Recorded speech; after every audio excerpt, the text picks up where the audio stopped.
You know, I was having a good hair day. Well, I was gonna do this. What's up, Blossoms? Welcome back to the channel. Have I been saying welcome or welcome back?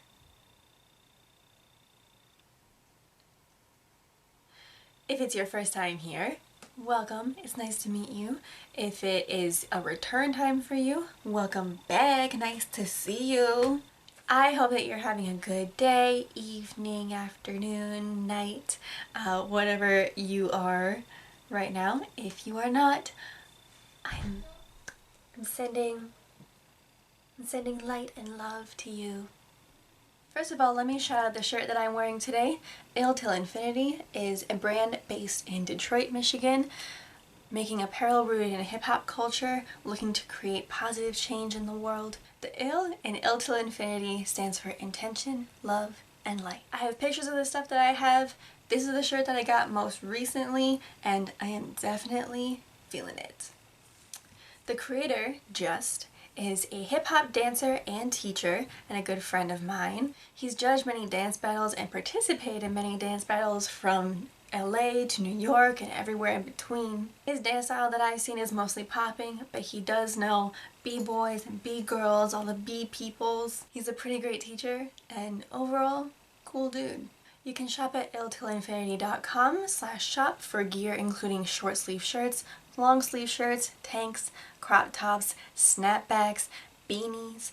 Shirts with the brand design can be in classic colors, black and white, black on white, or it can be in these beautiful gradient colors. 420 friendly designs, like a flaming donut thing. I mean, what? You can find links to the Ill Till Infinity shop below and the Ill Till Infinity Instagram page, and check out the merch, support a small business, join, and all the dopeness. Cool. Now that we got that in, let's get to the main story of tonight, and that is time. Now, in English, the way that we speak about time is really interesting to me because we use phrases that seem to equate time with money.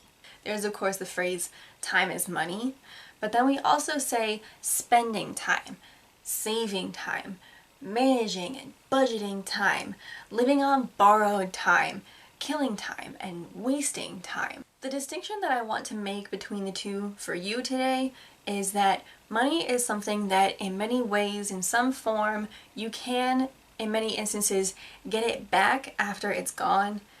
But time is the one thing that we truly can never get back.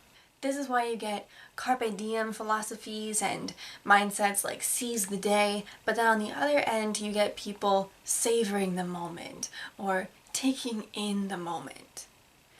And without sounding too much like Doctor Who, I'm going to put a pin in this discussion and get right into story time. Since quarantine started, I had so much time available to myself because everything that I had been doing before, just every day, it just fell off and stopped.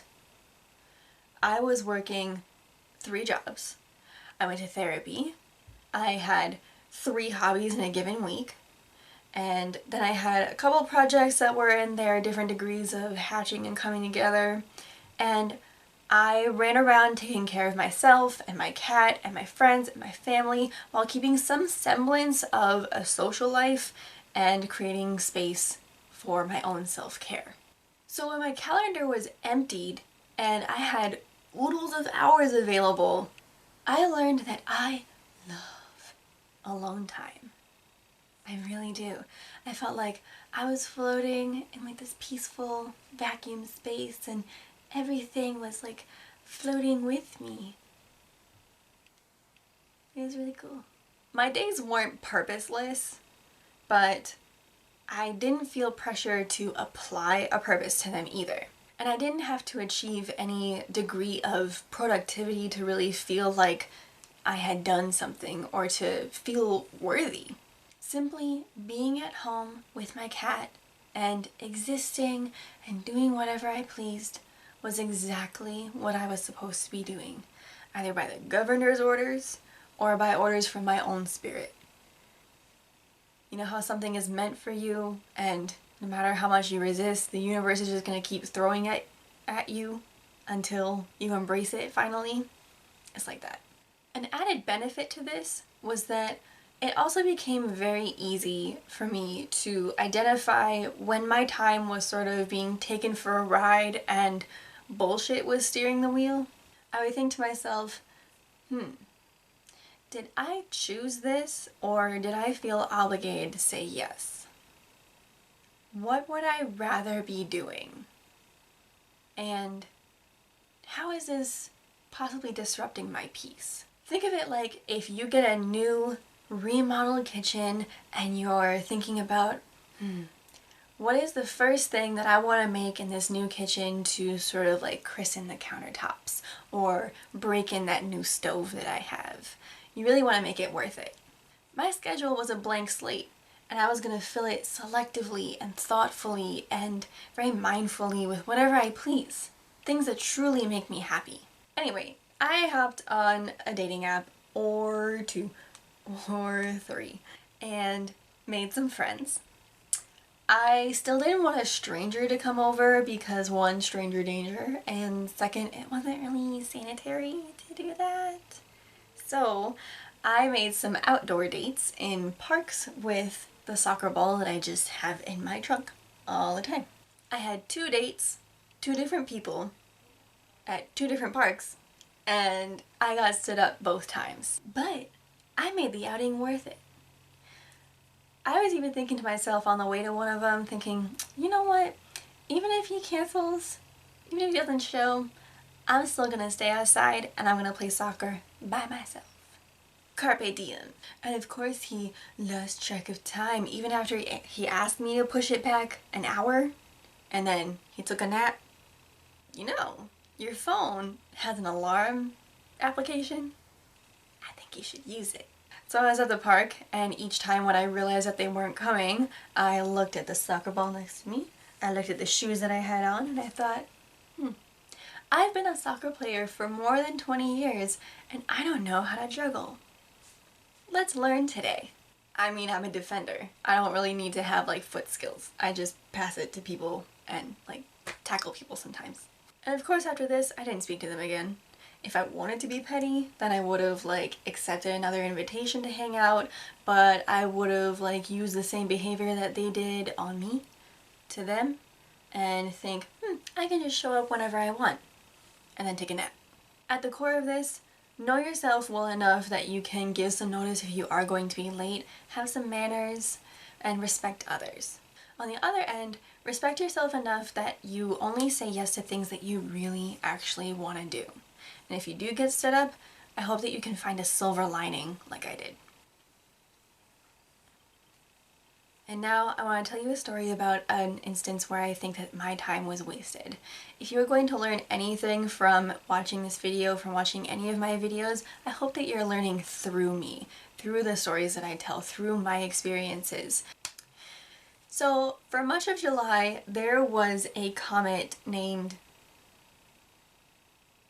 Neowise. I never know if I'm saying it right.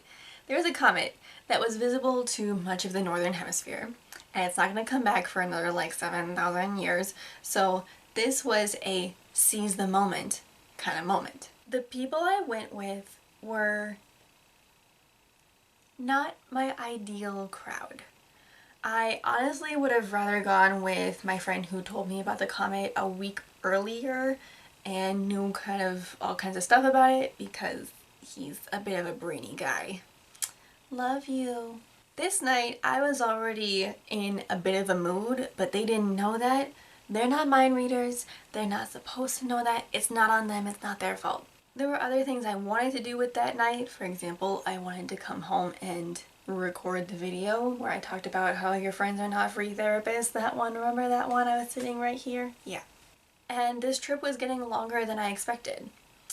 I was most irritated and upset that I was led to believe that this trip for leaving the house to go somewhere else to see the comet was going to take 30 minutes or less, Jimmy John's, and be quick. But I wasn't clued into the detour that they were going to take to smoke a joint, have some pregame, go to a different location, go to point A before going to point B, the main event. The part that hurt most was that I felt disrespected and betrayed, like I had been lied to. Again, I'm not blaming anybody. It's a totally okay thing if you want to go somewhere in the boonies and smoke a joint. I'm not here to judge you. I just wasn't in for that. I didn't know that that was coming up. I didn't speak up because I was afraid that they were going to call me a bitch, a brat. It wasn't my car that we were driving, and I also didn't want to, waste the opportunity to see a comment. Carpe diem. You know, had I gotten into the car and then they shut the door and then turn around and been like, okay, so we're gonna go take this pot and we're gonna go smoke it in the woods, but don't tell my mom. Then that would have been my cue to say, you know, that's cool for you, but I'm not down for that tonight. I don't smoke. You know I don't smoke. I'm more of an edibles girl myself. But I'll see you another time. Have fun.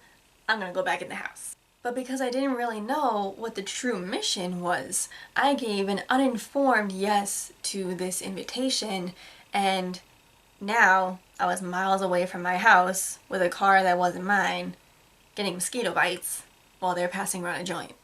You know, as a side note, I found it interesting and a little bit weird that they were wearing masks in the house, but then they went and had like a close quarters smoke sesh where they were putting all their mouths from different households on the same piece. So here, I thought I was on top of my game because I had this big grand mindset of like, I'm gonna be selective and mindful of how I use my time, who I'm with, what I'm doing, make sure that it's on my terms. And then like that, I slipped up. Disclaimer, if you didn't already know, I'm still learning. Okay, having a YouTube channel does not make you 100% full-on adult. And even though I'm a teacher of many things, teachers are students too. I get it. I'm a Virgo, and so not being absolutely perfect the first time that I try something really gets to me. But at the same time, I am very cuspy with Libra, who comes into my head being like, shh, man, just let it go. Let it go. You're totally gonna get another chance to do this, and like, you're gonna be older and wiser, and like, you're gonna be so smart. Like, chill. Let it go. The very fact that I have this inner dialogue going on between Virgo and Libra all the time, and all these other dualities that exist inside of me, is really fascinating. The silver lining of this is that ultimately it was worth it to go see the comet. It was pretty awesome, and the confrontation that I had later with one of the people in the group did bring some clarity to our relationship. Now, I can be more of myself with them, and they are definitely gonna see her. But I would have gone with that friend. If I had said no, I would have said yes to my friend, because I didn't appreciate the surprise detour. If you're gonna take any kernel of wisdom from this video, I hope it's that you learn to reclaim your time.